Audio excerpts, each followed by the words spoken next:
Esther presents the Screen Guild Players.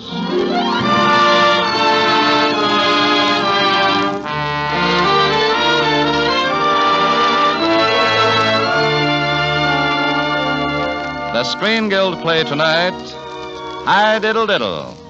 The starring players. This is Martha Scott. This is George Murphy. This is Mary Boland. And this is Walter Abel.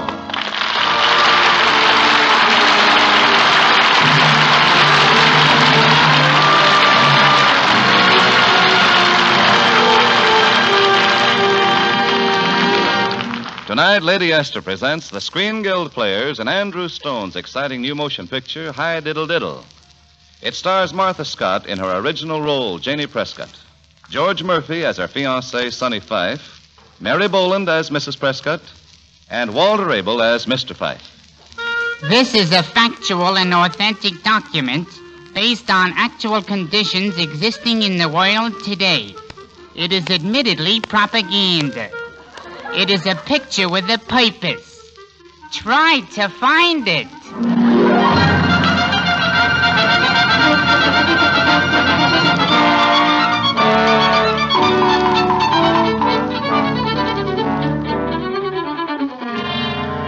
First-class seaman Sonny Fife and his bride-to-be, Janie Prescott, had just 2 days in which to cram a wedding and a honeymoon before Sonny returned to his ship. And then fate, personified by Janie's mother and a disappointed suitor, Peter Warrington, ruined the bridal couple's plans. So you see, Janie, Peter not only swindled me out of my T&W stock, he talked me into losing my last $50,000 at the 59 Club's roulette table. The little schemer. Oh, but Mother, why haven't you told me this before? Peter didn't want me to. He said he could handle you after Sonny broke the engagement. After I what? Oh, he did he? Of course. He did it all on purpose, you see. He wanted to make me lose everything. That's exactly right. Because I think Sonny's only marrying you for your money, Janie. Just a moment, sir. You can't say that about my son. About me, maybe. About my son, no. You keep out of this, Dad. Yes, you might as well, Colonel Fife. I've made up my mind that your son is not going to get his hands on a penny of Janie's money. Why, you swindling little buzzard. Oh, no, Sonny. Look here, Warrington. Someday I'm going to take a good sock at you, and it won't be a bobby. Oh, Sonny looks so cute when he gets angry. When his GI haircut stands on end. Oh, dear, he looks just like Ingrid Bergman. Well, I intend to pay it all back. You bet you'll pay it all back. When Janie marries me. Well, get this, you. Janie isn't going to marry you. She's going to marry me in about 3 minutes, and nothing you can do is going to stop her. That right, Janie? That's right. Going to live on your Navy pay and support Janie's mother? She's penniless, you know. Well? Got it all figured out, haven't you? Think you've got me stopped, huh? Yes, I think I have. You've made one small miscalculation, young fella. You didn't stop to think that I might have something to say about all this. You, Dad? Yes, I shine in a tight spot. Well, don't be self-conscious, Colonel. You see, my blue serge suit does the very same thing. You don't think, son, that I'd stand by and see this dizzy drip hijack your Jane? Gosh, that's right. Why, my dad beat Wall Street. He can get that money back for you, Mrs. Prescott. Oh, how wonderful. I didn't know you were a Wall Street operator, Colonel Fife. Do you operate with the bulls or the bears? Neither, sir. I am what is known as a wolf. Why, Colonel Fife. Why, at your age?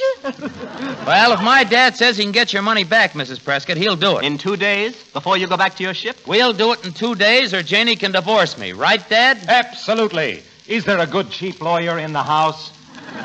Now, remember, Dad, I'm depending on you. I won't have $1 left for Janie when I go back to my boat. You'll have to get that money back for her. I've grasped that. You needn't keep reminding me. Well, don't go to the 59 Club to try and get my money back. That's not likely, Mrs. Prescott. I happen to know their roulette table is crooked. No. Sure. They have a magnet underneath that works by electricity. When the croupier presses a button, the ball stops anywhere he likes. Why, I can hardly believe it. Eh? I mean about the magnets. Magnets? Of course. Why, you were just telling That's me that... it, Mrs. Prescott. You've given me just the idea I've been looking for. You and the kids take care of the wedding, and I'll go arrange to get your money back.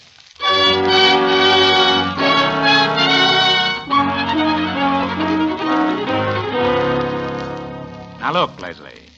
My son's brand new mother-in-law was clipped for 50 G's in the 59 Club. I want you to help me get it back. with a little interest for us. Oh, but Colonel, I thought you'd given up swindling the public. This isn't swindling the public. In fact, I'm practically a public benefactor. I'm going to teach the 59 Club a $100,000 lesson. And you and Eddie Branson and I will split 50,000 of it 3 ways. How does Bronson fit into the picture? He gimmicks the wheel at the 59 Club. Oh. I want you to see that he puts a stronger magnet under the table for me to work. Oh, I get it. Then the ball doesn't stop where the croupier wants it to stop, but where you want it to stop. Precisely, my dear. Mm-hmm. When do you want to win? Tonight. And I want to win on number 3. It's a deal. You know, Colonel, it's a pleasure to watch a good con man work. Well, don't mention it. My son has never suspected that I was anything worse than a Wall Street operator. Okay, I'll see you at the 59 Club tonight. Right.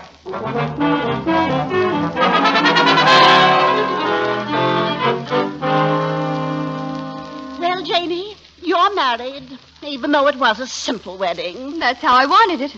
Of course, your father's and mine didn't come off quite so smoothly. Why, Mother? Well, you see, he wanted Mendelssohn going in and Lohengrin coming out. Why didn't you let him? Well, I didn't want people bumping into each other during the ceremony. Oh, but Janie, dear. Janie, are you sure it's not a mistake to go to the Briarcliff for your honeymoon? No, Mother. Why should it be? Well, but way out there in the country. What's there to do? We'll try to think of something. Are you ready to go, Janie? Just a minute, Sonny. I'll finish my packing, Mom. Oh, it's all right, darling. I don't mind doing it. Oh, but I'd much rather do it myself. You would? Oh, yes, of course, I see. All right, darling. I'll wait for you and Sonny downstairs. Are you happy, darling? You? Janie, we're married. I know it, but I can't realize it. You're not scared, are you? Little. You? Uh-huh. It's kind of a big responsibility to take on. I mean, you know, girl like you. Oh, you're not sorry, are you? Oh, gosh, no. Gee, we can be together now as much as we like. Anytime, day or night. Nobody can say anything about it. And I can kiss you in front of your mother or anybody else. If we had an apartment, I wouldn't mind spending our honeymoon right here in town. Well, I'll ask Dad to get us an apartment. He's pretty slick at that sort of thing. Oh, wonderful. Say, we're wasting time. That's right. Well, hurry up. Let's get to Briarcliff. You take that suitcase over there, and I'll take the overnight bag.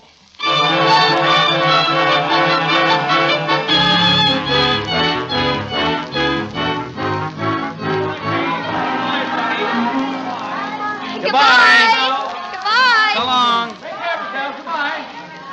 Oh, I do hope you haven't made a mistake, Janie. What? Janie! Janie, you can't leave yet. We haven't thrown the rice at you. We'll save it and make a pudding. Sorry, my boy, but you can't start on your honeymoon yet. But, Dad, what do you mean we can't start yet? You want me to get that money back for Jenny and her mother, don't you? Yes, of course, Dad, but... Then you'll have to come along with me for an hour or two right now. And leave me here? Oh, goodbye.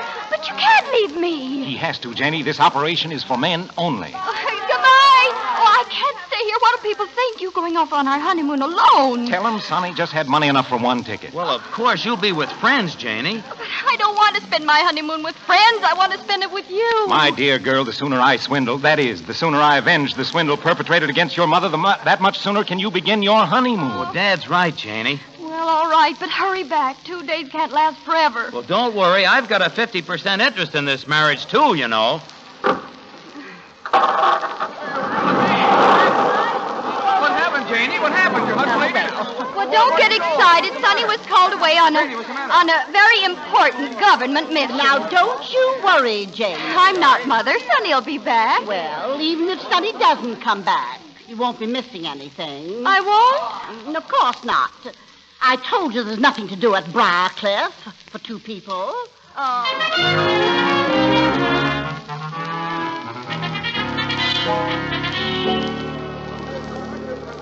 But, Dad, why did we come to the 59 Club? This is some spot. Why, Humphrey Bogart wouldn't even play solitaire here. Say. What's wrong? Hey, this is where Janie's mother lost her money. Precisely why we are here. Huh? Numerology very definitely indicates that we should come here, and tonight. Numerology? Now, how do you suppose I got to the top in less than a year? Numerology. 5s and 2s, 4s and 3s. It's a cinch. And numerology informs me that there are electrical forces working for me tonight. Magnetic forces. Oh, yeah? If we take advantage of them, we can win back Mrs. Prescott's money at roulette. What? By betting on number 3, we can't lose. Who says we can't? The guy who gimmicked the wheel. I mean, the guy who... That is numerology. But, Dad, are you sure this'll work? My boy, we can't lose. If you remember to bet on number 3. Now, how much have we got to bet? Well, I've got a couple of $100. That'll do. But I've saved that up for my honeymoon. Now, you'll have a lot more before you're through. Well, I've got to make sure, so how about if I try it out first with $10? Hey, look, Daddy, you sure I'll win? I'd risk every cent you've got on it. Well, okay. Ladies and gentlemen, make your bets, please. Make your bets. Make your bets, please. Here's $10 on number 3.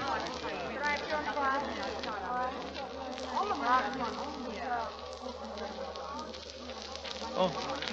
Hey, gee, Dad! Dad! Do you suppose we have a chance? If the 59 Club paid the electric bill, we can't lose.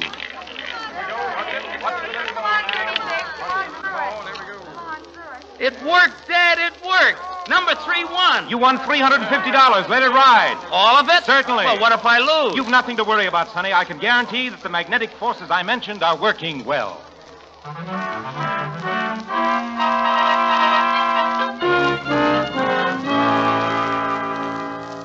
Oh, but Peter, why did you insist on bringing us to the 59 Club? Well, I thought Janie would enjoy seeing the place where you lost your money. And when I was here earlier, I saw a couple of characters I thought might interest Janie. A couple of characters. Well, I'd say a couple of lack of characters.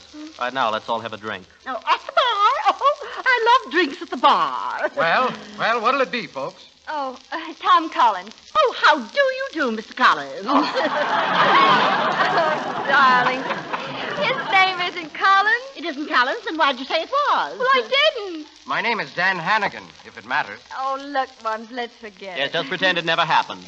What do you have to drink, Mrs. Prescott? Oh, goodness. Oh, dear me, I hardly know. Well, how about a horse's neck? Well, you see, I didn't bring my ration book. I've got a fine pink lady or a black widow. Now, Mr. Collins, we're not interested in your private life. I'd like me to give you a good punch. What? If you do, she'll scream. Well, there must be something she'd like to try. How about a Charles Mickey Finn? Well, I don't know. But you can point him out to me. Oh, how about an old-fashioned? Lady, how about an old-fashioned? Well, finish your sentence, young man. An old-fashioned what? Look, lady, don't you know anything about liquor? Certainly not. Do I look like a barfly? Don't answer that. Just draw one, blow the suds off, and shoot the pretzels to me. Why, Mrs. Prescott, you surprise me. Well, I see something that surprises me over at that roulette table. Oh, don't let that surprise you, Janie. No one ever wins. That's what surprises me. Sonny and Colonel Fife have hit the jackpot. Janie, where are you going? To see a sailor about a honeymoon.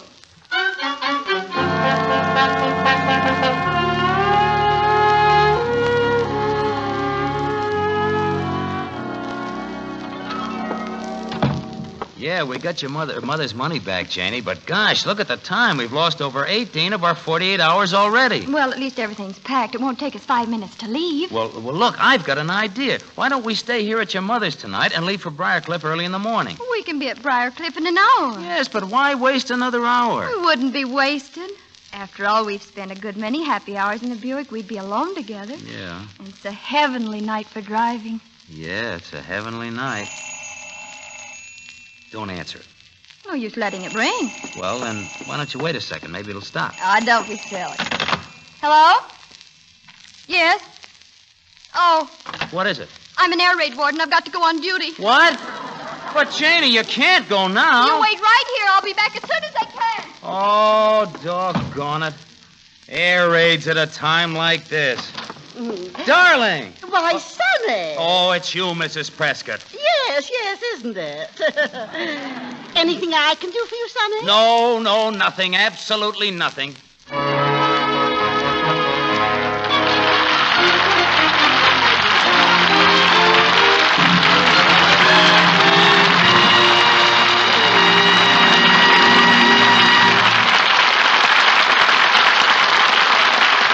So ends Act One of Hi Diddle Diddle, starring Walter Abel, George Murphy, Mary Boland, and Martha Scott.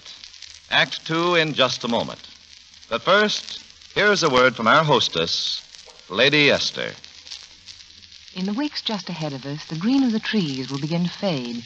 Leaves will slowly wither and crumple. The fresh young face of nature will seem to grow older and older as winter approaches. And in those weeks ahead of us, your skin will be changing, too. It's changing now. Just run your fingers slowly, gently over your cheeks and your chin. Do you feel any little rough spots here and there? Any little bumps around your eyes and mouth? Any dry, hard flakes of skin? Now, if ever, when your skin is trying to throw off the drying effects of summer and reveal itself in fresh, new beauty, now is the time to try Lady Esther Four-Purpose Face Cream. You'll see how quickly and gratefully nature responds to the right kind of treatment. For Lady Esther Face Cream is one cream that works with nature and helps nature. You see, it loosens those dry, clinging flakes of skin. Loosens and absorbs them. Just rub Lady Esther Face Cream on your skin. Wipe it off. That's all there is to it. Now run your fingers over your face again and see how much softer and smoother your skin feels. Look in your mirror and see how much cleaner and fresher your skin looks. How much better the face powder appears on the skin. So many women write and tell me that Lady Esther Four-Purpose Face Cream is far superior to any cream or combination of creams they've ever used. They say it's the most beautifying face cream they've ever experienced at any price. Just try it, and let the radiant look of freshness your skin takes on be proof that Lady Esther Face Cream is the one and only cream for you.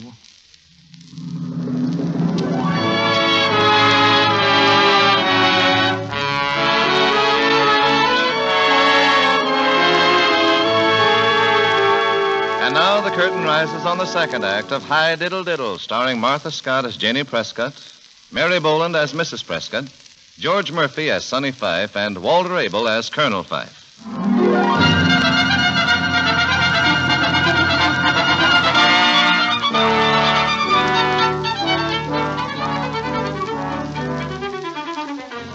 It's the next morning, and in the upstairs living room of Mrs. Prescott's house, Sonny Fife is sleeping when Jenny returns from her duty as air raid warden. Sonny!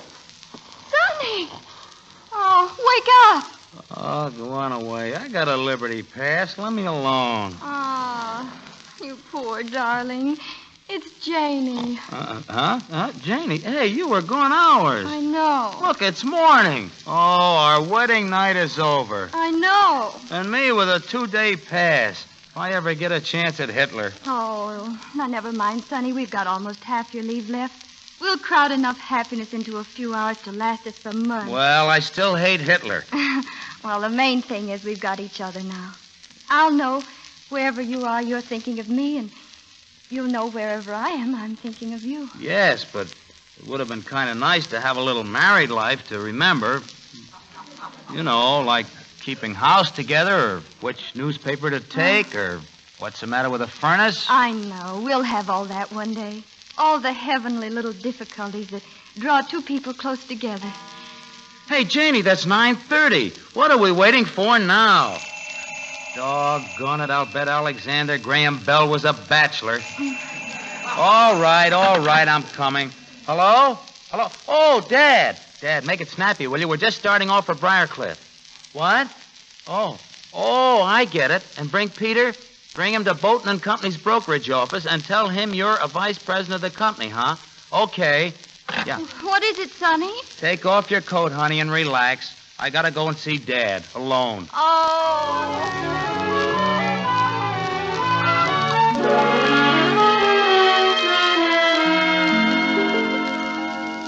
Sonny will be right over, Leslie. We're in. Before this goes any further, Colonel, just what is the swindle this time? I'm going to unload Mrs. Prescott's Atlas International Copper stock on Mr. Peter Warrington III. Atlas International Copper? You'd have to be a moron to buy that. It isn't worth the paper it's printed on. I ought to know. I printed it in the first place. But we've got to convince him it's valuable. You know, the same trick we worked on that old guy out in St. Louis. Oh, well, I'll put up the $10,000 for front money. Good. I've got the fake Wall Street Chronicle printed with the phony headline. Mm-hmm. Okay, then what? Well, we'll steer Sonny and Peter up to Bolton and Company's brokerage office. Uh-huh. I'll pay Sonny the $10,000 for Mrs. Prescott's copper stock right in front of Peter. Then I come in with the rest of the stock we printed and sell it to Peter. Exactly. You know, Leslie, I should never have gotten married. This is much more fun.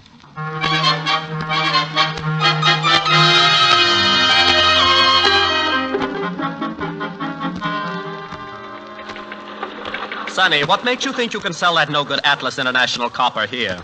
Well, my father tipped me off to this. He knows what he's doing. You know, he's vice president of this firm. Hello, son. Oh, hiya, Dad. You remember Peter Warrington? The third, indubitably. I didn't know you were with Bolton and Company, Colonel Fife. Very few people do. Did you get the rest of that copper stock we were talking about, Sonny? Yes, sir. 100 shares. Good. I'll give you $100 a share. $100 a share for Atlas Copper? I see you haven't read this morning's Wall Street Chronicle. Here, look at the headline. Now, let me see that. Fabulous new vein discovered at Atlas Copper Mines. This is the most spectacular strike. Here, son, is your $10,000. Gosh, thanks, Dad. I'm glad to be able to give you this little wedding present of $10,000, Sonny. Dad, I don't know how to thank you. 10,000. Let me see that. It's 10,000, all right. Anytime you get hold of any more of that stock, son, just bring it in. We're in the market for all we can pick up. $100 a share, and I traded mine to Mrs. Prescott. Well, you can't win all the time. I beg your pardon. Yes? Could you point out Colonel Fife to me? Well, certainly. I'm his son. Could I help you? No, I just want to see him. I have some stock for him. Atlas Copper stock? Why, you must be reading my mind. Good morning, Leslie. Oh, good morning, Colonel. Did you bring me that stock? 1,000 shares, but I feel I ought to warn you, the stock isn't worth a nickel. Well, what do you want for it? Oh, as much as I can get, but I'll take $50 a share. That's more than I expected to pay. That's more than I expected to get until I heard you wanted it. Miss... Quayle, Leslie Quayle. Miss Quayle, Colonel Fife is deliberately trying to cheat you. What? No, Peter, keep out of this. I will not.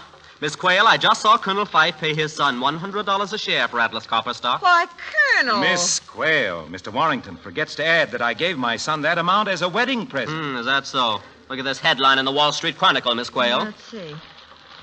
Fabulous new vein discovered at Atlas Copper Mines. Well, if you'll excuse me, I think I have some business to attend to elsewhere. Why, Colonel, you old swindler. Yes, imagine he's trying to take advantage of you, Miss Quayle. Let's be on our way, Sonny. Right. I've got a honeymoon to start, and it's almost over. Goodbye, Peter. I'll give you $60 a share for your stock, Miss Quayle. I'll make that 61. 62. 63. 64.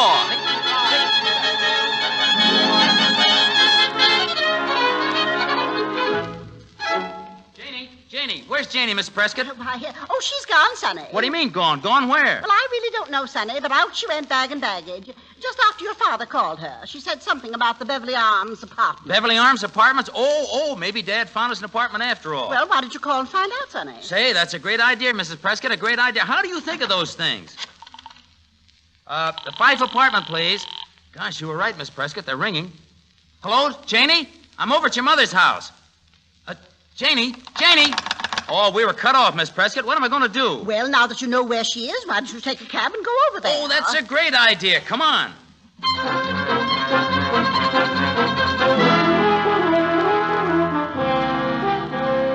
Janie. Oh, Dad, where's Janie? Why, she went to her mother's as soon as you called. What? Well, goodbye. Well, why leave, Sonny? But it's my honeymoon. Yes, but it seems more like a track meet to me.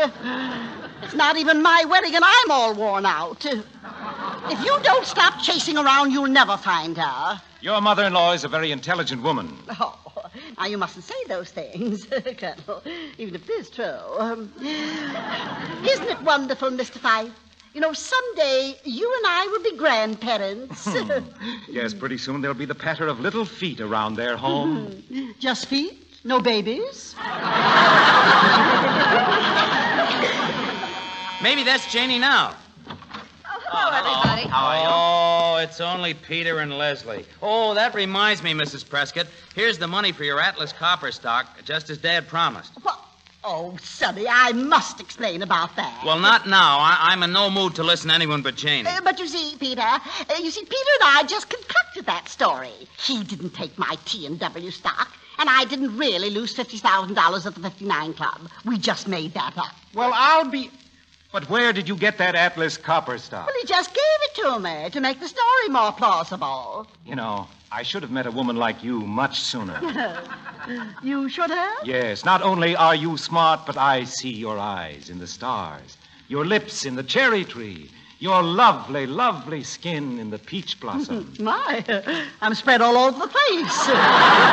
As for you, Peter Warrington III, you're very shrewd. You bought back that stock from Leslie for heaven knows how many thousands of dollars. Oh, I never bought it back. Well, I didn't think it mattered who bought it, Colonel, so long as I sold it. Who did buy it? Bolton. The president of Bolton and Company? Mm-hmm. He outbid me. How much did we swindle him out of? $70,000. You mean that there wasn't really a new vein discovered at the Atlas copper mines? No, of course not, Sonny. Oh, Leslie explained it to me. Oh, but you needn't worry. You didn't ask him to buy the stock. He horned in trying to gyp me out of it. Dad, you'll have to give that $70,000 back or you'll go to jail. I can't afford to go to jail because I can't bear thinking of what will happen to your name. I can't bear thinking of what will happen to my reputation. I can't bear thinking of what will happen to your wife's name. You can't? No, I'm too busy thinking of that $70,000. Sonny, where are you, Sonny? Right here, Janie. Oh, I was so afraid you'd be gone when I got here. Well, we're going now. Come on. Where are you headed for? Briarcliff. Oh, but Janie, I told you there was nothing for a young couple to do in the country. Oh, Mother. What? Oh, well, in that case, why don't you stay in the house? I'll take the long trip to the country. Mother, you're a darling. How many hours do we have left, Sonny? Almost 12, so stop dragging your feet.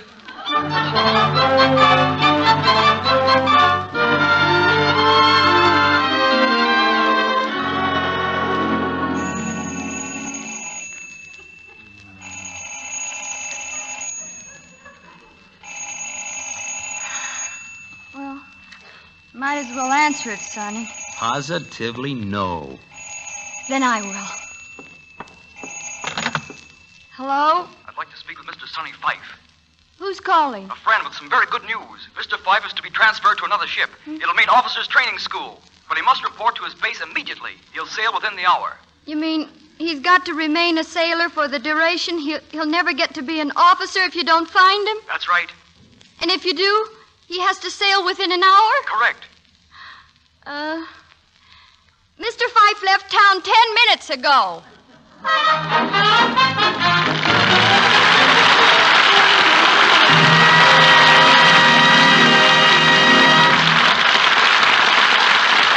Our thanks to you, Martha Scott, George Murphy, Mary Boland, and Walter Abel for appearing with the Lady Esther Screen Guild players tonight. Our appreciation, too, to Andrew Stone, who produced and directed Frederick Jackson's screenplay, Hi Diddle Diddle. Well, Mr. Bradley, we're glad to be here. You see, we know how important the Motion Picture Relief Fund and the Country House and Clinic, which it supports, is to our industry. And now, before we tell you about next week's program, here's a word from one of America's best-known beauty authorities, Lady Esther. Thank you, Miss Scott. Ladies, do you think you do a good job of cleaning your skin? Well, here's an experiment I'd like you to try sometime. Wash and clean your face the way you usually do. And then, after your skin is supposedly clean, apply Lady Esther Four-Purpose Face Cream. Just rub it on, wipe it off.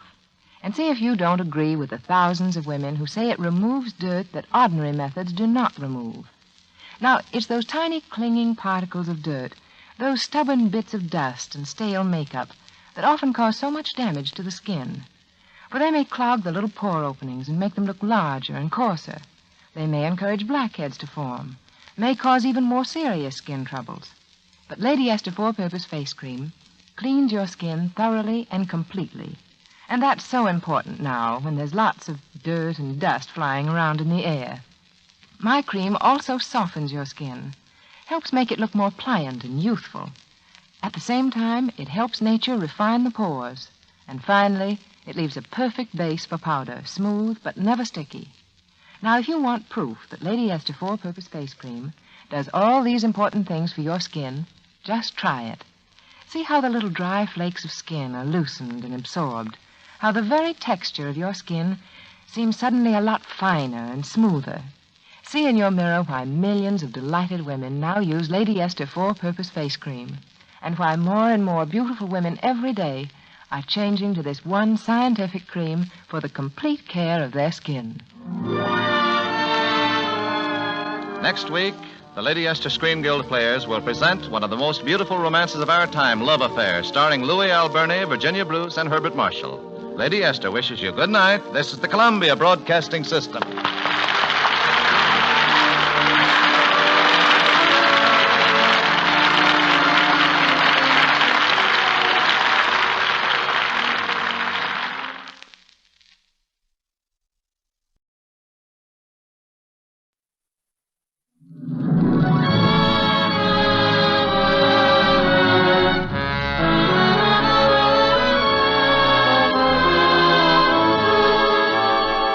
Lady Esther presents the Screen Guild Players.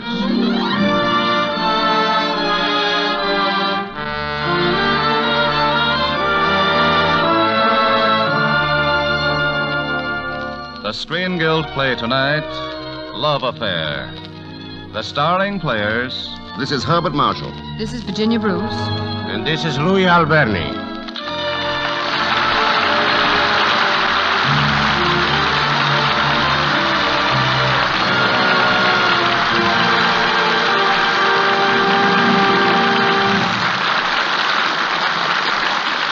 Tonight, Lady Esther presents the Screen Guild Players in one of the most delightful love stories of all time. Leo McCarey's RKO radio picture, Love Affair. It stars Herbert Marshall as Michael Mornay, Virginia Bruce as Terry McKay, and Louis Alberni as Courbet.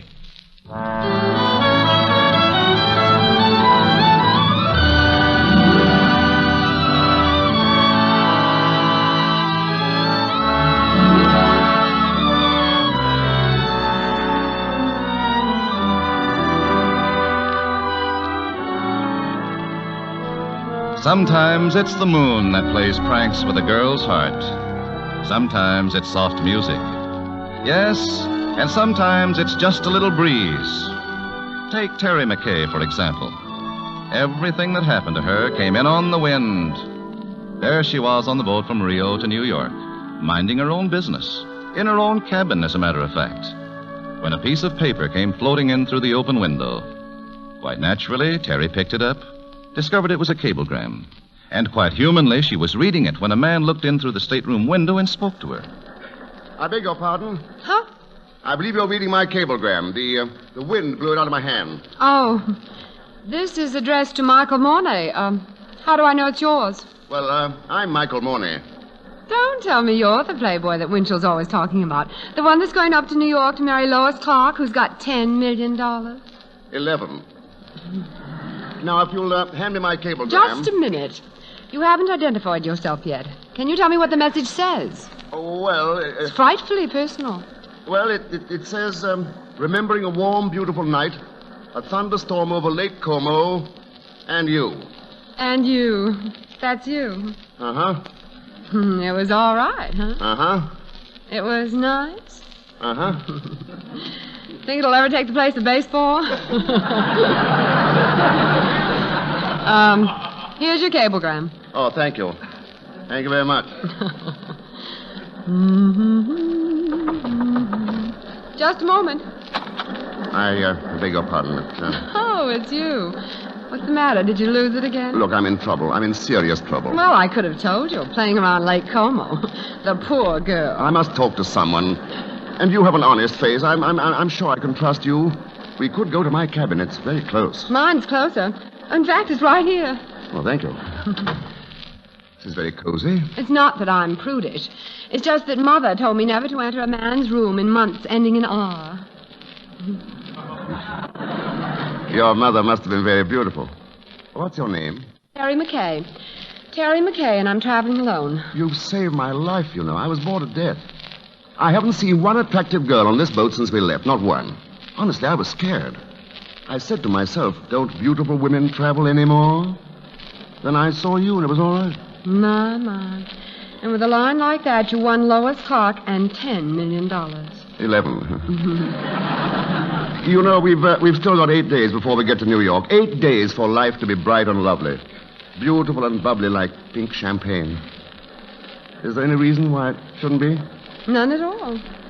Except that I'm engaged. Oh. Is that his picture on the dresser? Yes. That's Kenneth. He's nice, hmm? Uh-huh. He's all right. Uh-huh. But he wouldn't approve of pink champagne. I suppose if I asked you to have dinner with me, you would say no. And if I said yes? Oh, well, then I'd ask you again tomorrow night and the night after that. And every night until we reach New York.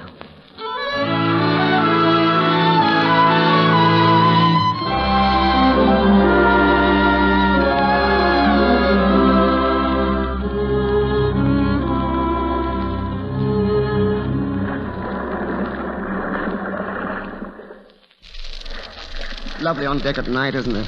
Yes, it is. Michael, Do you realize this is our last night out? Oh, let's not think about that. Let's talk some more about you. Let me see, where were we? You'd left Kansas and you'd gone to New York. And then? Oh, and then a job, singing in the nightclub till 3 every morning. Then the manager used to chase me around his office till about 4, and then I went home. And one night, Kenneth came along. Oh, yes. He said I didn't belong in a place like that. He said that He said that you should improve yourself. Yeah, so I studied. So that traveled. someday you would be a charming, lovely wife. Exactly. Well, that sort of brings us up to date. I've only known you 8 days. My whole life's an open book. Now, what about you? Oh, nothing. I play the piano and I write a little. And Courbet, you know, the art dealer in New York? Courbet tells me I paint rather well. A jack of all talents. Huh? That's the trouble. I'm also a critic. The artist in me would create. The critic destroys. And so I do nothing. What a pity. Yes. You know, it's funny how much colder it is. Almost too cold to stay on deck. I hadn't noticed. The shawl you got me in Havana keeps me so warm. You dreaming? Oh, no. Just looking at you. That shawl about your shoulders. The moonlight on your hair. It's a picture I don't want to forget. Terry, do you believe if you wish long enough in your mind and strong enough in your heart... You get what you want for Christmas? Yes. We'll get in the morning. Can it be waiting? Uh-huh. I got a radiogram. How about your heiress? She'll be there, too. I guess if we have something on our minds, we'd better tell it now. Yes. You know, I've never worked in all my life. Not once. I've been thinking about that. What did you say? I didn't say anything. You did, too. You said I was very fond of expensive things. Furs and jewels and things. Did I say that?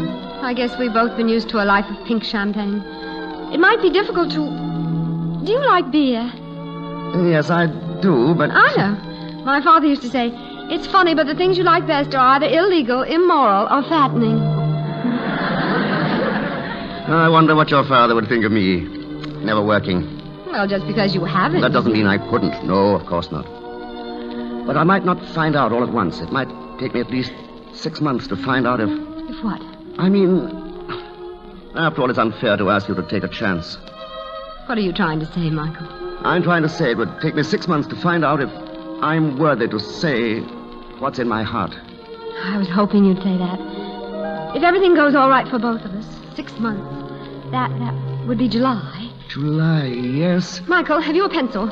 Oh, yeah, but why? Write this down. Write it carefully so there won't be any mistake. Darling? Darling? That's for me? Yes. Darling, July 1st, 5 o'clock, 102nd floor, top of the Empire State Building. It's the tallest building in the world, Michael. You can't miss it. It's the nearest thing to heaven in New York. Oh, Terry, darling. No, Michael, please, don't kiss me now. We've both got a lot to do in the next 6 months. It'll be a long, hard climb to the top of the Empire State. Let's wait till we get there.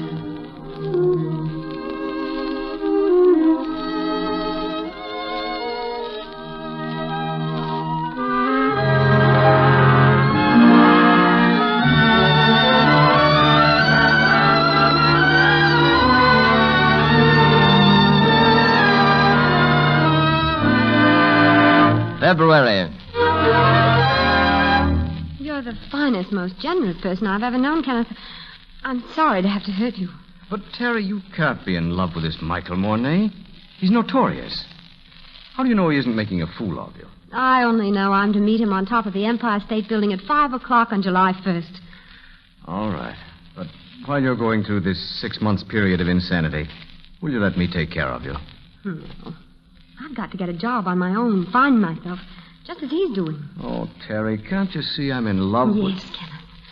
But so am I. March. What has become of the dashing Michael Mornay? Why, shortly after his arrival from Rio, was the engagement between him and Lois Clark, heiress to the Clark million, suddenly terminated? Numerous rumors have reached your correspondent's desk, but all of them were none to earth after... April. Just look at these figures. You're the only nightclub in town that's doubled its business in the last month. It can't be your dinner. So it must be Terry McKay's singing. Yeah, I sure wish I had her name on a long-term contract. The one I got expires at midnight, June 30th. May. Oh, come on, don't be afraid of my feelings. Out with it, Courbet. Is my picture good or bad? It is good, Michael. Keep on working, and perhaps one day I will say, this is a great picture by the great Michael Mornay. This is the beginning, the start. June. I'll take this gown. He loves blue. I'd like to see some wedding rings. June 20th, 10 days. The 25th. The 30th. This afternoon. The Empire State Building, 5 o'clock. I'll be there, darling. I'll be there.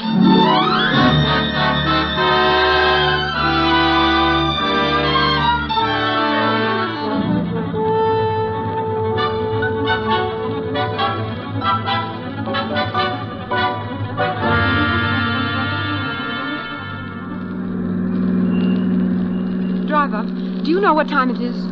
2 minutes to 5, ma'am. Oh, I'm late. That's the Empire State across the way, ma'am. I'll just pull over across the street. No, thank you. I think I'll save time if I get out here. Here you are. Cutting across traffic like this, you sure must be in a hurry. I am. I'm going to be married. Hey, that's swell. Good luck. Thank you. Hey, look out, ladies! God in heaven.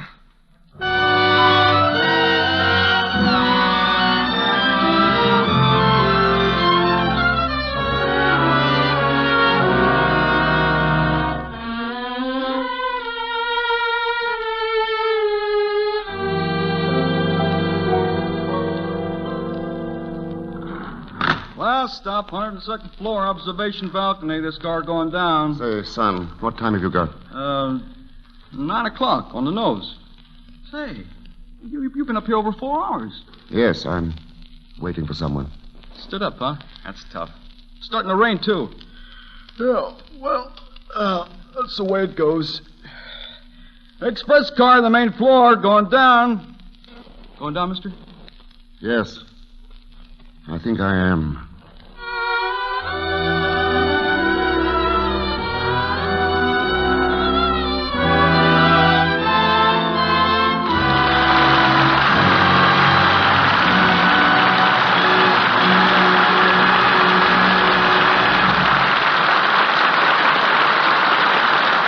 So ends Act One of Love Affair, starring Virginia Bruce, Herbert Marshall, and Louis Alberni.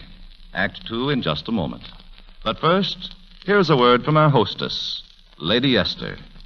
Someone once asked a famous editor what he considered the most important ability for a girl to have for success and happiness in life. He said that in his opinion, the ability a girl needed most was the ability to look attractive. Now, fortunately, that's one quality any girl can cultivate. A talent for writing, painting, music may belong to the favored few, but the ability to look charming and attractive, well, that's something any girl can possess if she really wants to. And the place to start is with your skin. Just run your fingers lightly over your face now while I'm talking to you. Does your skin feel soft and smooth, or does it feel a little rough here and there, a little bumpy? Do your fingers discover dry flakes of skin on your forehead, around your mouth? So many women write and tell me how much softer and smoother their skin feels, and how much nicer their powder looks on their skin after just 1 or 2 applications of Lady Esther Four-Purpose Face Cream. They say it's a real thrill, the way Lady Esther Face Cream loosens and absorbs the dry, clinging flakes, and the way their skin suddenly seems to take on a look of radiant new freshness and beauty. So, if you're really sincere in your desire to look more attractive, start with your skin. Change to Lady Esther Four-Purpose Face Cream and let your own image in the mirror, let your skin's radiant new look of freshness be living proof that you are lovelier.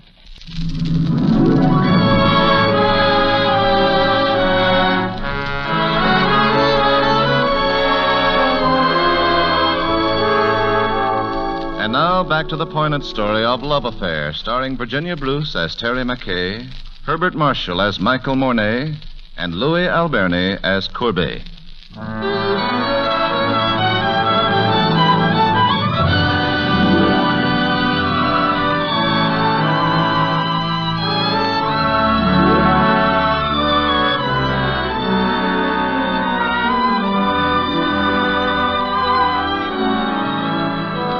Several months have passed. Michael, not knowing of Terry's accident, was hurt and completely disillusioned when she did not keep their appointment.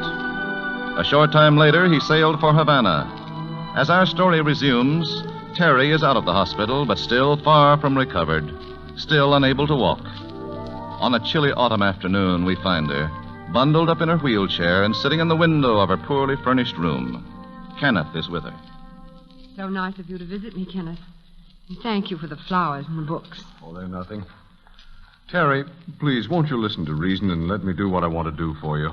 No, Kenneth, thank you, But it isn't right for you to have to live in an out-of-the-way place like this. it's the best I can afford. Well, I've plenty of money. Won't you let me lend you enough so that at least you can move to a better neighborhood? Oh, that's very sweet of you, but I couldn't let you. You've done too much for me already. All right. We won't talk about it anymore. But if the time ever comes when you want to change your mind, well, all you have to do is yell. I will. I saw a mention of Michael Mornay in the paper the other day. He's still in Havana. Yes, I read it, too. Look, I want you to be happy more than anything else in the world. Will you let me cable him? No, not unless I can walk to him. And when I say walk, Ken, I mean run. I just can't see myself going down the aisle of piggyback bride, wagging my veil behind me. Terry, I talked to the doctor this morning. What did he say? Well, Don't lie to me, Ken. Will I ever walk again? he said if you're very, very good and you keep on improving, he'll make another examination right after Christmas, and there might be a chance. Christmas? Oh, I know that's a long time, but... It's no time at all. Well, honestly, the way I feel, it's practically Christmas already.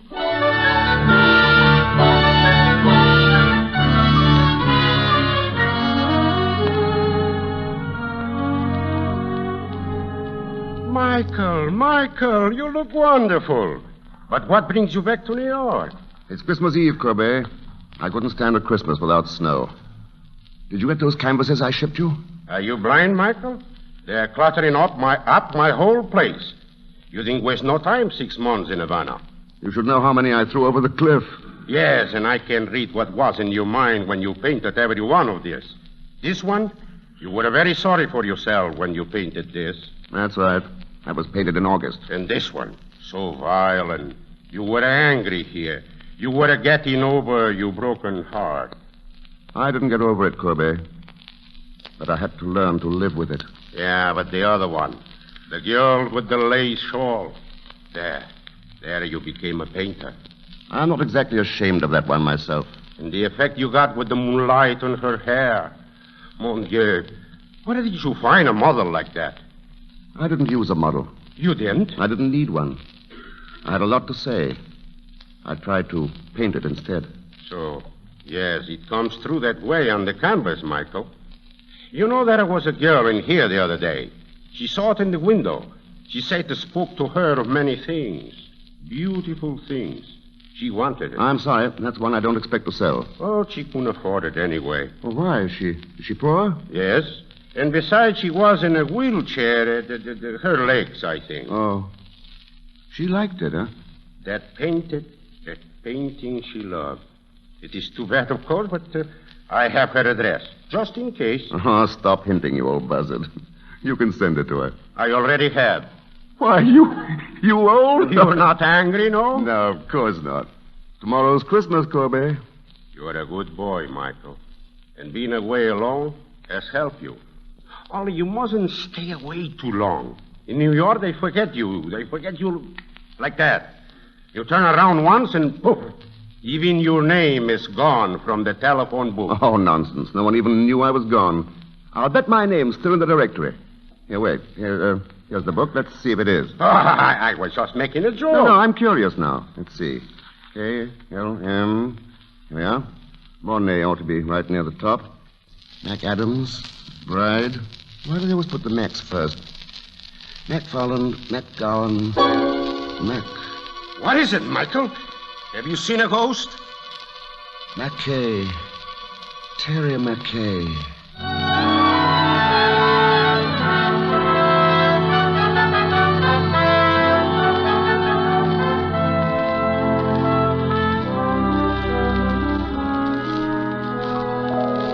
You're sure you'll be all right, Miss McKay? Perfectly all right. You know, Mrs. O'Reilly, you're the first landlady I ever had for a mother. Oh, go on with you. Is the couch comfortable? Soft as your heart. And the lap robe warm enough? Just right. I'll be up in a little while to help you to bed. Thanks. And if you'll be wanting anything before then, just rap on the floor. I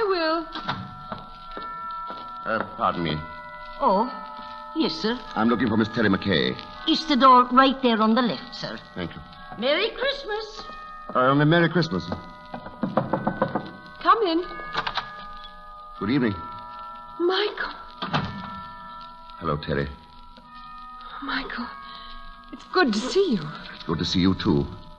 Are you, feeling all right? Oh, yes. I'm just resting. Good. It's been a long time. Yes, yes, that's right. It's good to see you. Yes, you said that. May I, Oh, yes, please sit down, Michael. Thank you. I'll bet you're wondering how I got here. Uh-huh. I was looking at the telephone book for a man named McBride, and I saw the name Terry McKay, so I said to myself, could that be Terry McKay, my old friend? And it was. Yes. Then I said to myself, I've been very nice to Miss McKay. After all, I had an appointment with her one day, and I didn't keep it. You didn't? So I said to myself, I must apologize. And here I am. That's sweet of you. I thought so. I've often wondered about you. You have, really? And you weren't angry because I wasn't there. You must have been at first. Well, yes, I was. At first I was furious. I said, why, he can't do this to me. Who does he think he is? And then? Then I really got mad. You can just imagine standing up there. Yes, in the rain. Yes. Then what did you say to yourself? Then I said, why don't you go home and get tight? But you didn't do that. Didn't I? No. Well, maybe you took a little one every hour for about a month. Can you blame me? I should say not. The least I could have done was send you a note. Maybe by the time you thought of it, you didn't know where to reach me. But you swore that if you ever saw me again, you'd ask, didn't you? No.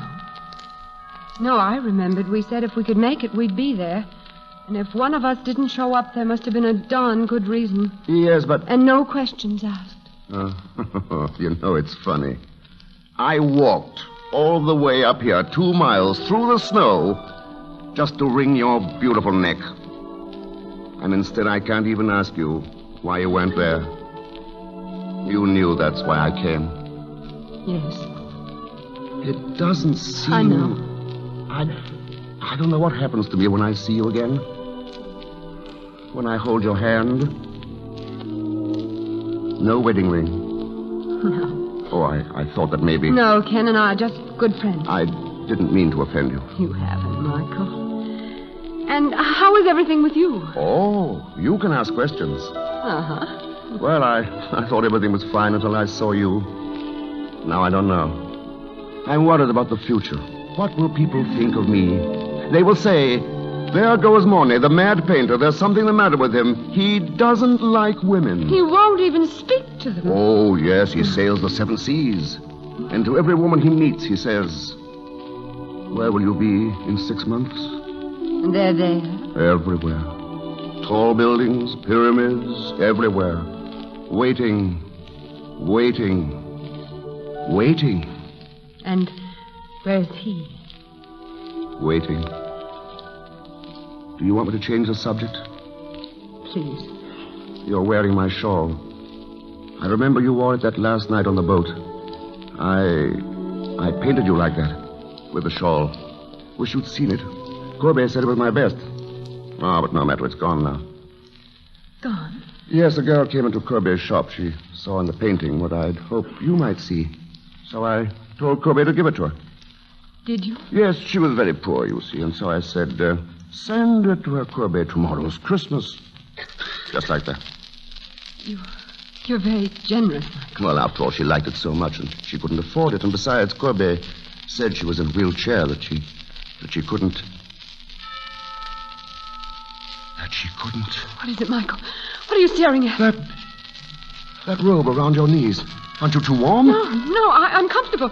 It was cold in here. And you haven't been very hospitable, Terry. You haven't moved from that couch. You might have shown me around your apartment. Yes, I know, Michael, but you... Sure, there must be another room, a bedroom, maybe. Michael, don't go in there. Why not, my dear? I'm such an old friend. Surely you wouldn't want me to leave without... Michael! Yes, it's there. Oh, Terry, why didn't you tell me? Michael. If anything had to happen to one of us, why did it have to be you? Oh, darling, don't look at me like that. It was nobody's fault but my own. I was looking up at the 102nd floor, the nearest thing there was to heaven. Oh, Terry, darling. Listen, it's 12 o'clock. It's Christmas morning. Our Christmas morning. Terry, do you remember what I told you once?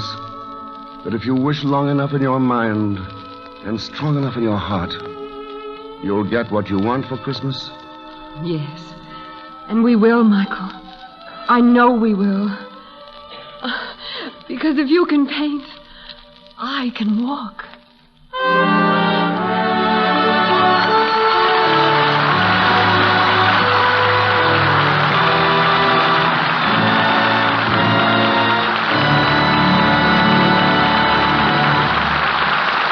Thank you, Herbert Marshall, Virginia Bruce, and Louis Alberni for appearing with the Lady Esther Screen Guild players tonight and for telling us the beautiful story of love affair. We feel it to be a privilege, Mr. Bradley, to appear with the Lady Esther Screen Guild players. For we know that the benefits from these programs go to support the Motion Picture Relief Fund, Country House, and Clinic. We know so well how important these activities are to our industry. And now, before we tell you about next week's program, here's a word from one of America's best-known beauty authorities, Lady Esther. Thank you, Miss Bruce. Ladies, if you could read just a few of the interesting letters I've received from women all over the country, I know very well that I wouldn't need to tell you another thing about Lady Esther Four-Purpose Face Cream. Why, some of the things women write and tell me would sound almost fantastic if I didn't know them to be the absolute truth. One woman who wrote me just the other day said, "My friends suddenly began to look at me with new interest. One of them said she'd never noticed before what an attractive skin I had. Well, as a matter of fact, I didn't have an attractive skin at all. But using Lady Esther face cream every day made it look so fresh and clean and made my powder look more fascinating on my skin." Now, if you want dramatic and unmistakable proof that Lady Esther Four-Purpose Face Cream is different, that it can do wonderful things for the appearance of your skin, here's what to do. Apply Lady Esther Face Cream to one side of your face, and apply any other cream you like to the other side. Remove both creams and powder your face. When you see how much softer and smoother Lady Esther Face Cream makes your skin look, how much younger and lovelier it not only looks but feels, you'll know you've found a lifelong friend to your appearance. Remember, Lady Esther Four-Purpose Face Cream is all you need for the complete care of your skin. This one cream by itself thoroughly cleans your skin, softens your skin, helps nature refine the pores, and leaves a lovely smooth base for powder. You know, there's a considerable saving in the $1.38 size of Lady Esther Face Cream. So buy this larger size and put what you save into war stamps. Next week, the Lady Esther Screen Guild players will present one of the funniest comedies of the year, My Sister Eileen. It will star George Tobias, Janet Blair, Brian Ahern, and Rosalind Russell. Be sure to listen. Virginia Bruce is currently working in the RKO Production International Zone. Herbert Marshall is currently starring in the Metro-Goldwyn-Mayer picture, Young Ideas. Louis Alberni will next be seen in the United Artists picture, The Bridge of San Luis Rey. For economy's sake, get the largest size jar of Lady Esther Four-Purpose Face Cream and the larger sizes of Lady Esther Face Powder. Good night. This is the Columbia Broadcasting System.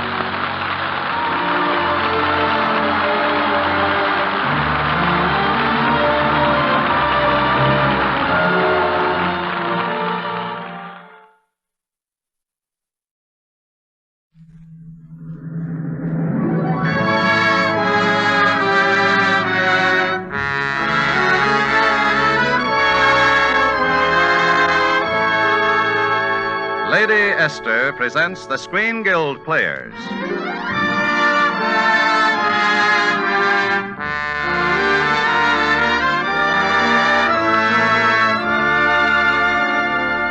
The The Screen Guild play tonight, My Sister Eileen. The starring players. This is Rosalind Russell. This is Brian Ahern. This is Janet Blair. And this is George Tobias.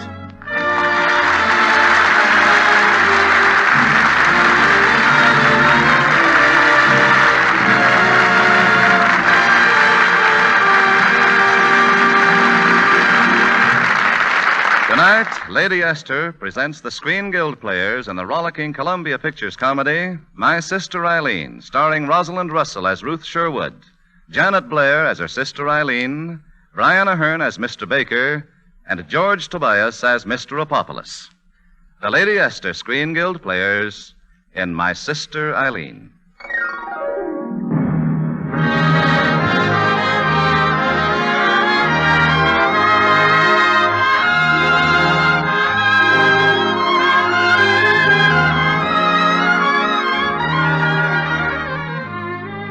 How do you do? My name is Ruth Sherwood, the older Sherwood girl they always called me. And this is my sister Eileen. Hello, all you nice people. I'm terribly happy to know you all. That's what I said. That's my sister Eileen. Ambitious, of course. But then we both are. Even back home in Columbus, Ohio, Eileen always wanted to act and I wanted to write. But, Ruth, you did write. Just heaps and heaps of stories. And for the newspapers, too. Gosh, I'll never forget that review of my play. Oh, Ruth, it was a wonderful play. Yes. Too bad you weren't in it. Well, it wasn't my fault if they put that Annie Wilkerson in at the very last moment. No. But the paper had gone to press already, and I thought they'd laugh us right out of town. But they didn't. We fooled them. We just up and left. What the Germans call a strategic retreat. Oh, that thrilling trip to New York. I remember every single bit of it, Ruth. Catching the bus. Glad you phoned me, Miss Eileen. No trouble at all to stop in front of your house. It's only a mile or so off my road. And riding in the bus. This seat is more comfortable when you tip it back, miss. Here, let me show you. And getting off the bus. That bag's too heavy for a little girl like you. I'll take it, miss. Oh, Ruth, I just loved it. Who wouldn't? But you weren't so happy when we trudged all over New York City looking for a place to live. And every one of them too expensive. I remember. We had $100. And that was the last we'd ever take from Dad. We were determined. We certainly were, wasn't I?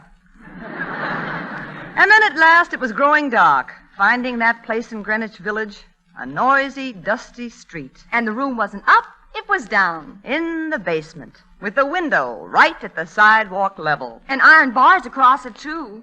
A rather horrible place, I thought. But Mr. Apopoulos, the owner, didn't seem to quite agree. Ladies, this is just what you have been dreaming about. Note the exquisite imitation fireplace, these big, comfortable day beds, and this interesting and exciting dormer window. Look, from here you can see light passing up and down. Well, anyway, the lower half. But, Mr. Apopoulos, look. Now, let me point out a few salient features of this suite. Here is a model kitchenette, complete in every detail. Oh, is it equipped with And over here is a most luxurious bathroom. Well, that's one thing I'm very fussy about. Also complete in every detail. Really? They looked rather small to me. Small? In those two rooms you won't entertain. Furthermore, in this suite, you have two doors, one to the front and one to the back. And the rent for the ladies, always a special price, $45 a month. $45? Just for a trial. Take it for a month on trial. Then if you're not 100% satisfied, I give you your first month's rent. You'll give us back the whole month's rent? The whole month. And August has 31 days. Well, Oh, Ruth, I don't see what we've got to lose. Now, he said he would give us our money back. Legally, you have me where you want me. I gave my word in front of 2 witnesses. 3, including me. Oh, please, Ruth. I'm so tired. Oh, well, all right. Here you are, Mr. Apopoulos. 20, 40, 41, 2, 3, 4, 5. Oh! What was that? What was what? That noise. The whole room shook. That just shows you how you'll get used to it. I didn't even notice it. You mean that it happens all the time? A little blasting. The new subway. They're blasting a subway right underneath us? What are you worrying about? Those engineers know how much dynamite to use. Oh, but does it go on all the time? No. They knock off at about midnight, and then they don't start again until 6 o'clock. 6 in the morning? Grab your bag, Eileen. We can't live here. Listen, in New York, you live either A, over a subway, or B, where they're building a subway, or C, you don't live in New York. Stop double talking and give us our money back. Don't be hysterical. I said I'd give you your money back, and I will. At the end of the month, if you are still dissatisfied. Good night. Oh, Ruth, what are we going to do? We're going to do 30 days. 31 days, to be exact.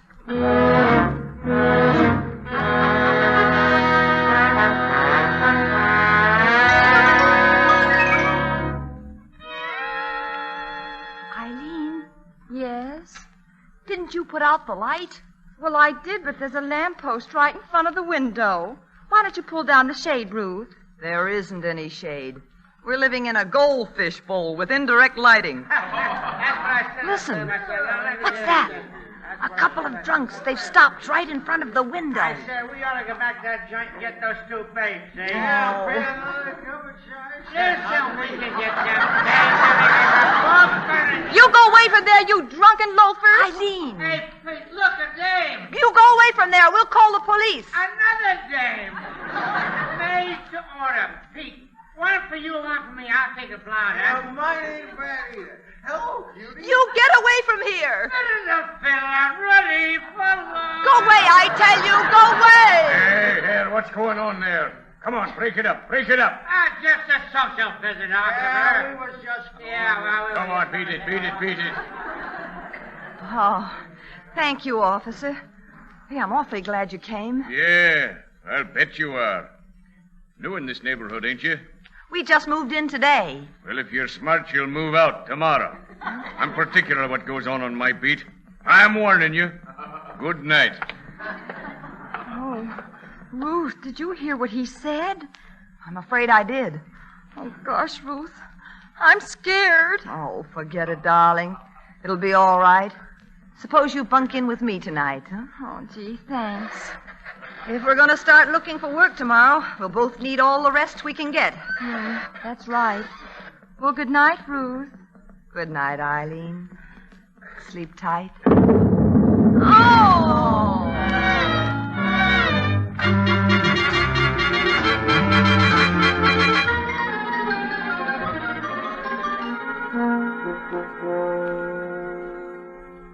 My name is Ruth Sherwood. Is the editor in? Well, I'm the editor of this magazine, and why don't you let me edit it without your blasted interference? Yes, he's in. Baker, you're talking to the owner of this publication. Go on, get out. The owner is in, too.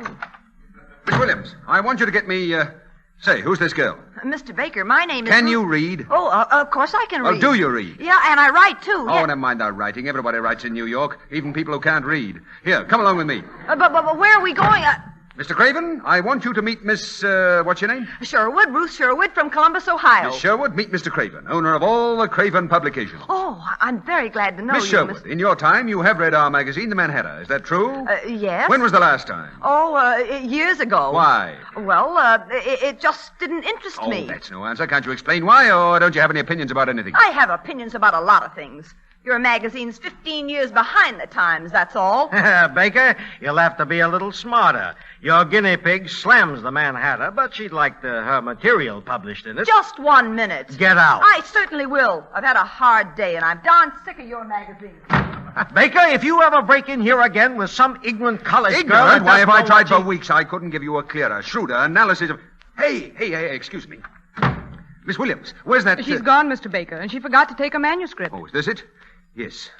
Ah, Sherwood. Ruth Sherwood, 233 Barrow Street. That's swell.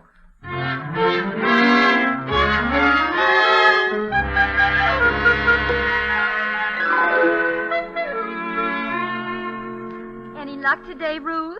Terrific. What happened to you? Oh, I had the most exciting day. I was in the outer waiting room of Wallace Productions. Yeah? Did you get in? And I met a newspaper man, Mr. Clark on the Globe. And what do you think, Ruth? He wants to interview me. But did you get in to see Mr. Wallace, dear? Well, Mr. Clark thinks I should wait, and, oh, gee, I told him all about you, and he seemed very interested. So interested in me, he can't wait to get you alone. Oh, don't be silly.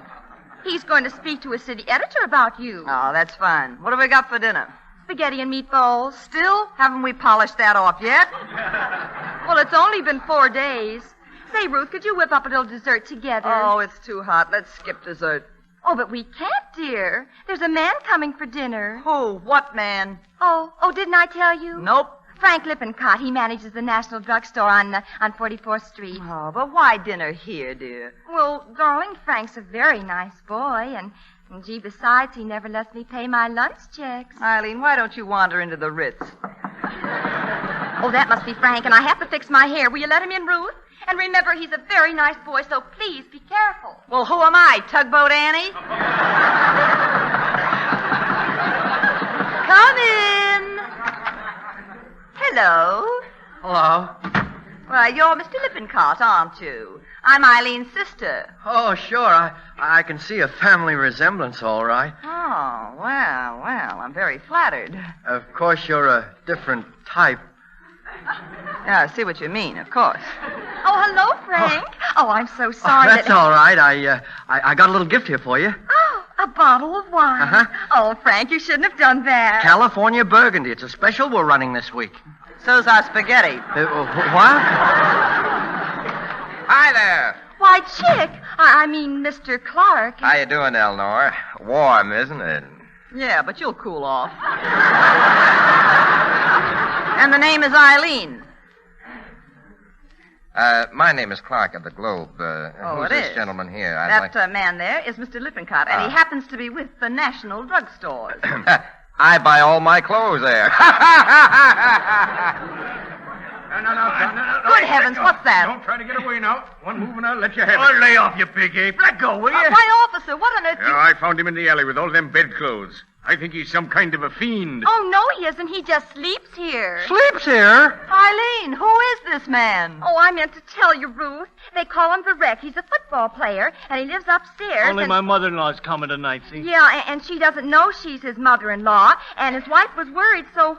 Well, I just thought he could sleep in the kitchen. I warned you girls to move out of my beat. Wait a minute, officer. Who do you think you are? And who do you think you are? I'll tell you who I am. I'm from the... Stop it. Nobody... Who knows who anybody is around here? Anybody walks in here. Everybody walks in Good here. evening, please. You see? What goes on? Oh, a Cossack in full uniform. I am Dorman at Rochamblini. This woman passed out. I bring her home. Wait a minute. Wait, who is she? Hey, it's Ella. Ella? Sure. She used to have this apartment. Psychic readings and seances. She said. Well, for a place with a bad location and no neon sign, we're doing a whale of a business. Anybody home? Who's that? Now, who's that? Baker. Oh, good evening, Miss Sherwood. I've read your material, and I'd like to discuss it. What? I said I've read your material. Yeah, that's what I thought you... Oh. Ruth! Hey, Quick, get some water, somebody. She's fainted. I'll get some.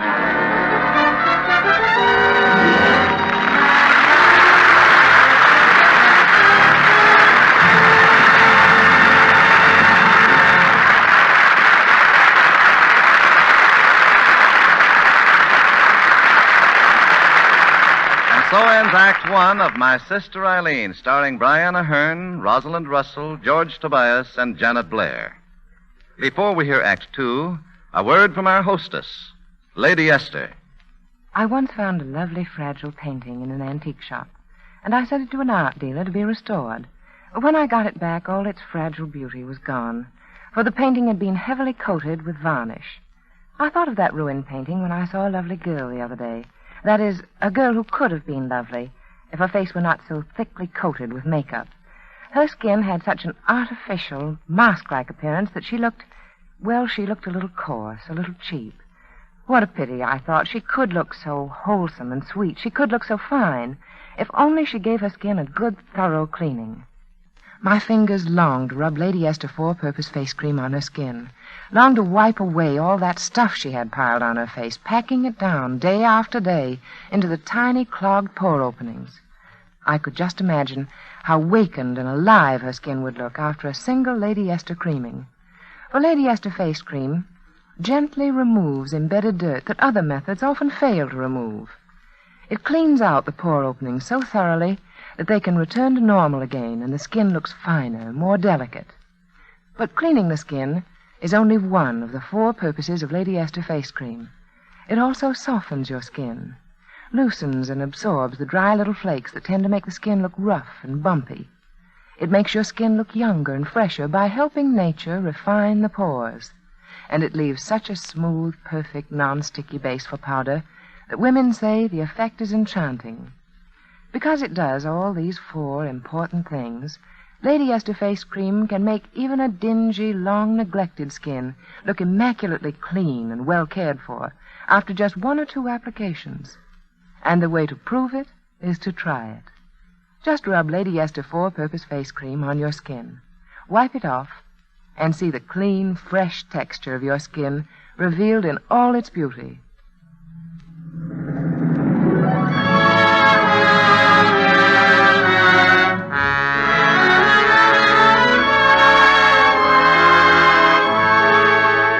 And now the curtain rises on Act 2 of My Sister Eileen, starring Rosalind Russell as Ruth Sherwood, Janet Blair as her sister Eileen, Brian Ahern as Mr. Baker, and George Tobias as Mr. Apopoulos.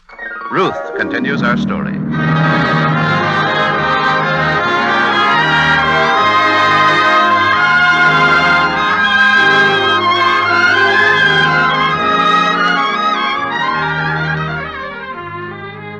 Painting, that wasn't exactly my style, you understand. Nor what followed either. I mean, riding across town in a cab with Mr. Baker being so solicitous, promising such wonderful things. That's where we'll go to eat, to the Napoli. Why, they make a dish over there that's fit for kings. Really? What? Spaghetti and meatballs. Oh, well, I thought so what? Anything for a career. And so we ate and we talked. That is, I ate and he talked. All about himself, his plans for the magazine, his work. And I kept thinking any minute now, he'll get to my stories, my work. And then quite suddenly it was 4 a.m., and we were standing out in front of my place. No, sirree, I'm not going to quit. That's too easy. I'm going to stay and fight Craven to a finish. Find good authors. Help them to dig those stories out. Hey, what do you think? I think that's just fine, Mr. Baker. I also think it's 4 o'clock. And if I come across the kind of author you want, I'll let you know. Good night. Hey, wait a second. I won't even remind you that I'm an author and that I wrote some stories, too, remember? About Columbus, Ohio. Sure, and I read them. They're good. They are? Well, why didn't you say so? Didn't I? No. Well, as a matter of fact, those characters are really quite good. Oh, just quite good. You mean if you could publish them, you wouldn't? Well, the people come off, but the stories are flat. They don't get anywhere. Nothing happens. Ha-ha! That's because not enough happens to you. Oh, it doesn't, huh? That's what I said. Why, you can't lead a quiet, sheltered life. Sheltered? Down in that tunnel? With subway blasts? And Apopoulos cheating us blind with Eileen dragging home newspaper geniuses and drugstore managers and anything else she meets up with uptown, with football players drifting through and Cossacks bringing Ella home drunk, not to mention the rest of the world looking in at the window for no good reason at all. Shut up, Tony! Oh, shut up yourself. Did you say sheltered, Mr. Baker? This is what I mean. This is the stuff. Go on, write it. What do you mean? You mean write this? I mean exactly this. Go on. Now, when can I have it? I don't know. I'll go right to work in the morning. If those wolves will let me live through the night.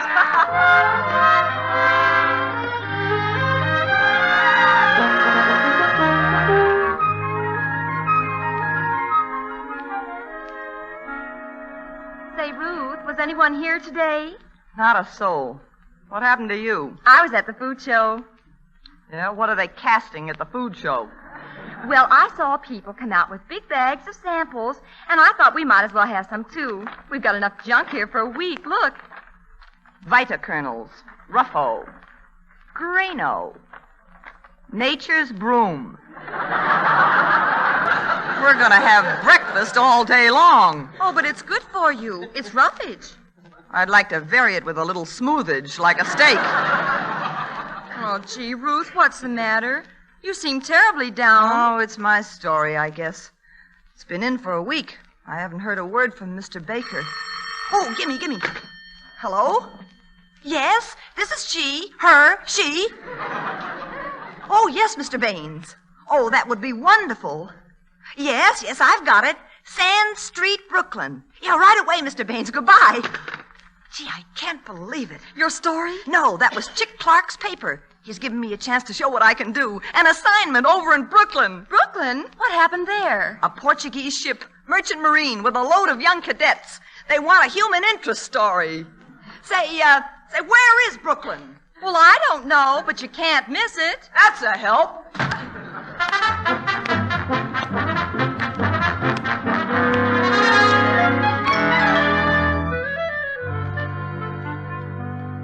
But, Chick, you really shouldn't have just walked in here like this. Why not, Sugar?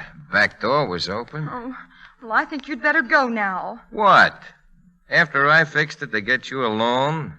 Without that, what do you call it, eagle-eyed sister of yours around? You fixed it. Then it wasn't the editor. You sent Ruth on that wild goose chase. Wild goose nothing. It's darn good experience. Come on, Sugar. Stop playing coy, will you? Oh, stop it. Oh, come on. Get Stop over it, a little closer. Hey. Oh, Ruth. Hey. She's back. With a lot of sailors. Excuse me, Sugar. I got a date in the Bronx. Eileen! What is it? The fleet's in, darling. Portuguese. They've been on my tail ever since I left the dock.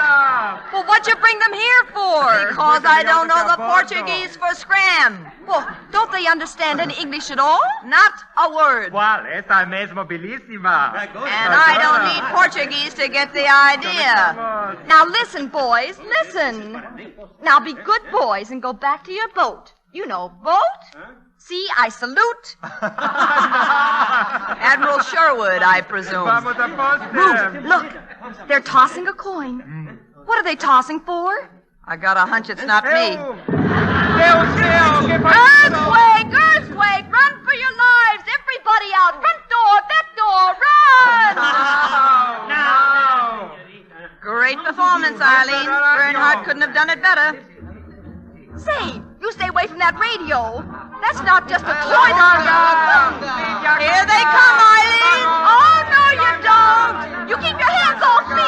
Let go. Eileen, they just want to dance. The conga, you know. Lead them out the back door. Run like mad for the front, and I'll slip you in. Go on. All right, boys. La conga. Here we go, boys. Out the back door.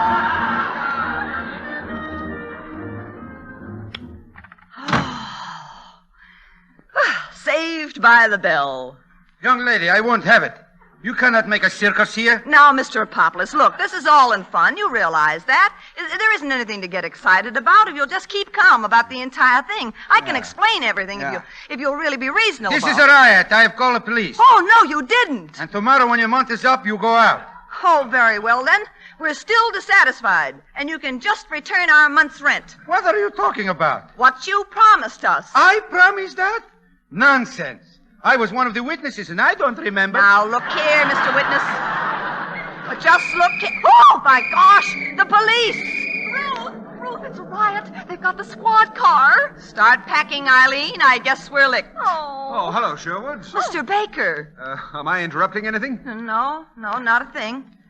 We're just going to pack. Pack? What for? We're going home. Yes, Father phoned us. He wants us with him. You know, he's lonely. Well, you're coming back, of course. Oh, very soon. That's not so. Oh. We're never coming back. We're going home because we're a couple of flat-broke failures. Oh, Ruth. Now, just a minute, Miss Sherwood. You're not a failure, and you're not flat broke. Why, I've got a check here with your name on it for $250. $250? What for? See this issue of the Manhattan? Page 15. Page 15? What's that? Wait a minute, Ruth. I got it. I'm getting it. Here. Page 15. Look! My Sister Eileen by Ruth Sherwood. What? I'm famous. And I'm rich. Oh, now we can move to a decent joint. Miss Sherwood, is that nice to say? Would you leave me now, when I have such plans? What plans, Mr. Apopoulos? New furniture, new paint, A1 stoves and plumbing, Venetian blinds, and considering a 6-month lease on a very friendly basis, the rent reduced to $30 a month. $30 a month, huh? Well, that's very reasonable. But, Ruth, now, the subway blasting. Oh, that's all over. I have it here in black and white. The blasting stopped September 1st, today. Well, if the blasting stops. All right. It's a deal. Oh, what's that? The blasting is over. Now the drilling starts.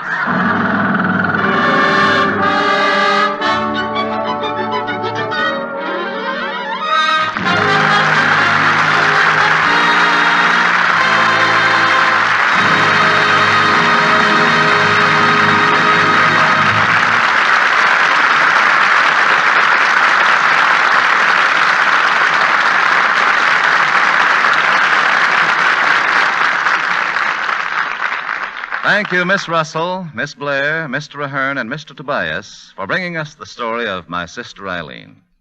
The Lady Esther Screen Guild players are grateful that you could be our guests tonight. Thank you, Mr. Bradley. We are all aware of what fine work is being done by the Motion Picture Relief Fund and Clinic. And to know that the benefits from this program support that work makes our annual appearance with the Lady Esther Screen Guild players a real pleasure. We'll be back soon. And now, before we tell you about next week's program, here's a word from one of America's best-known beauty authorities, Lady Esther. Thank you, Miss Russell. Ladies, have you ever asked yourself, what does the face cream I use really do for my skin? Does it make my skin look any fresher or more attractive? Does it make my skin feel any softer or smoother? Well, you can tell soon enough by touching your skin with your fingertips, by examining it in your mirror. And if you have any rough spots here and there, if you have any blackheads, any big pore openings, any lines due to dryness around your eyes and mouth, well, it's time to make a change. Now, I'd like you to try Lady Esther Four-Purpose Face Cream against any other cream on the market, even the most expensive cream. I'd like you to put it to the most severe test possible. Use it when your skin is its dirtiest and most neglected, when it's dingy to look at and feels rough and bumpy to your fingers. You see, Lady Esther Face Cream does these 4 important things for the beauty of your skin. It thoroughly cleans your skin. It softens your skin. It helps nature refine the pores.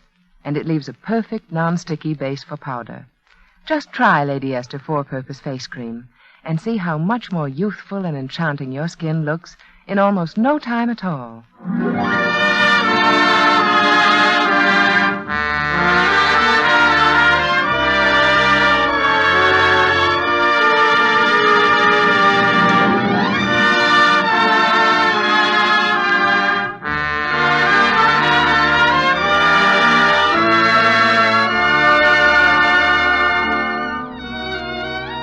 Next week, the Lady Esther Screen Guild players will present a great and thrilling story of the present war, Edge of Darkness. It will star Ralph Morgan, Maureen O'Hara, and John Garfield. Be sure to listen. Rosalind Russell and Brian Ahern are currently working in 10% Woman. Janet Blair is now working in Curly, both Columbia productions. George Tobias can now be seen in the Warner Brothers picture, Thank Your Lucky Stars. The music on tonight's program was arranged and conducted by Wilbur Hatch. For economy's sake, get the largest size jar of Lady Esther Four-Purpose Face Cream and the larger size of Lady Esther Face Powder. This is Truman Bradley speaking for Lady Esther, saying thank you. And good night, all.